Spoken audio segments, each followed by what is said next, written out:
তোকে পেয়ে ভুলে গেছি আজ কত শত এই তুমি তো আগের মতোই আছো, আরো সুন্দর হয়ে গেছো। আমিও বলছি তুমিও তো অনেক ফিট হয়ে গেছো, সুন্দর হয়ে গেছো। প্রথম যে কাজ করছি সেই সাকিব আর এখনকার সাকিব অনেক অনেক পরিবর্তন হয়েছে। আসলে পরিবর্তনটা হওয়া দরকার ভালোর জন্য। সম্প্রতি একটি টকশোতে চিত্রনায়িকা ববি বলেন সাকিবকে নিয়ে, প্রথম যখন ওর সঙ্গে কাজ করি আর এখনকার সাকিব দুজনের মধ্যে অনেক পরিবর্তন এসেছে। সত্যিকারের অভিনেতা মানে যিনি প্রতিদিন নিজেকে আরও ভালো করতে চান, আরও গ্রো করতে চান, নিজেকে বেস্ট করার চেষ্টা করেন। সাকিবকে দেখলে সেটা বোঝা যায়। সিনেমা ছাড়া তার মাথায় আসলে কিছুই নাই। এই জিনিসটা আমি সত্যিই রেসপেক্ট করি। বাকি সবাই যাই বলুক না কেন, আমি দেখেছি সে সব সময় সিনেমাটাকেই ফোকাস করে।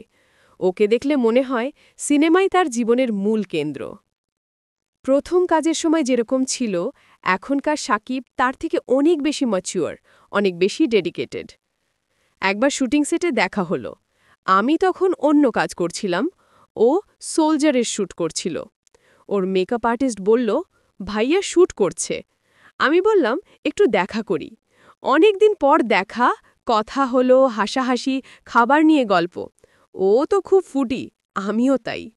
ফুড নিয়ে অনেক কথা হলো, কাজ নিয়েও কথা হলো, নতুন কিছু করার চিন্তা হলো। ওকে দেখে মনে হয়েছে পরিবর্তনটা হয়েছে ভালোর জন্য। সত্যি বলতে ওকে দেখে ইন্সপায়ার হওয়া যায়। ওর মধ্যে যে পরিশ্রম, প্যাশন, সেটা এক কথায় অবিশ্বাস্য। প্রিয়তমা সিনেমাটা খুব সুন্দর ছিল। মাঝে মাঝে মনে হয় ওই চরিত্রে আমি হতে পারতাম।